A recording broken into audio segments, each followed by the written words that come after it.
state visit of King Charles to France has been postponed.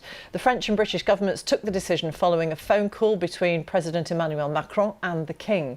This comes after widespread protests over the country's pension reforms. The Interior Ministry says more than 450 protesters were arrested and 440 members of the security forces injured.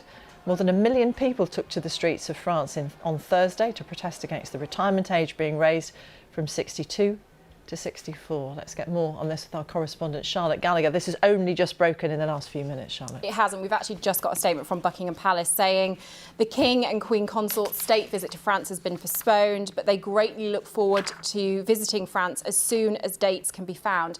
This was the King's first state visit. It was really important to the royal family that this went incredibly well. It was also going to be the first time a British monarch had addressed senators in France. It was going to be incredibly important. And I think that obviously with the situation, with the violence, the last thing the royal family would have wanted, and of course the French government would have wanted, was the visit to be overshadowed with violence. So I think that it will be postponed. It will happen at a later date. They are still going to go to Germany. This was a visit to France and Germany. They're still going to go to Germany. That will go ahead. But the French part of the visit has been postponed. And just remind us, Charlotte, of why this has been the case, because the back story to it is nothing to do with relationships between France and the UK. The protests that are going on in France at the moment, nothing to do with the UK, nothing to do with the King, nothing to do with the King's visit. They're about President Macron's proposals to raise the retirement age in France. And he's gone through with that. It's passed through Parliament, but it didn't have a vote. People in France are incredibly angry about this. We've seen widespread protests, trains cancelled, public transport cancelled, fires on the streets of Paris. You saw that policemen were injured, protesters were injured, arrested.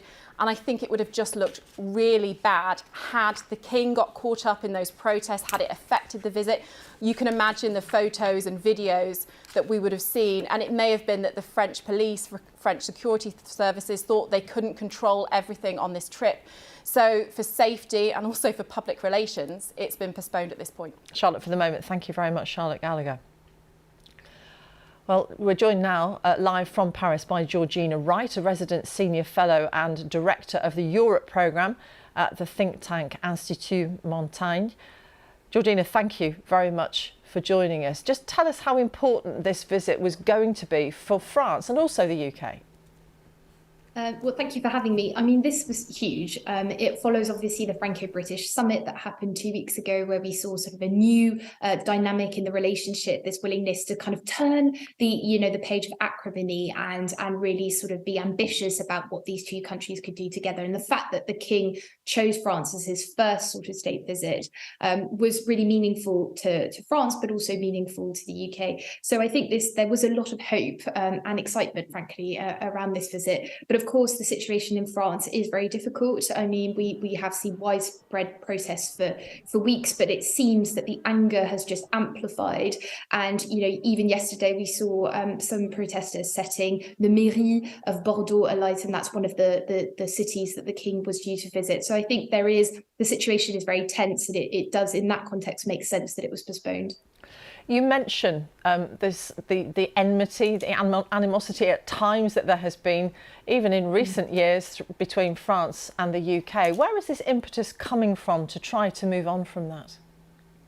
It's a really good question. I think first is pragmatism. The UK and France share many of the same instincts. They share much of the same vision of the world. It makes sense for the two nuclear powers of Europe and the two largest military powers of Europe to be working closer together. But also, I think the context that we're in, we're seeing war return in Europe. Again, it makes sense for them to work together. And then also, I think as Brexit is sort of left behind post-COVID, there's a willingness to reconnect societies and reconnect governments. So it's really within that context that there was willingness on both sides to really strengthen that relationship.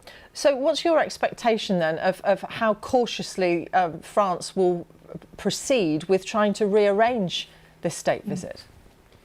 I think probably all the caution that they need. I mean, this wasn't a decision that would have been taken lightly. I think there was a lot of excitement in France. I mean, the King's visit was much more of a source of excitement in France than the Franco-British summit, which sort of gathered President Macron with Prime Minister Sunak. So I think they will want to make sure that actually the visit can happen peacefully, that this is an opportunity to talk about broader relations beyond politics, about sort of relations between societies, to kind of highlight projects, whether it's tackling climate change or sort of strengthening our action to preserve the environment, that are happening on both sides. So there's a willingness to kind of highlight all these things. You can't do that when the country is facing so many sort of protests and violent clashes.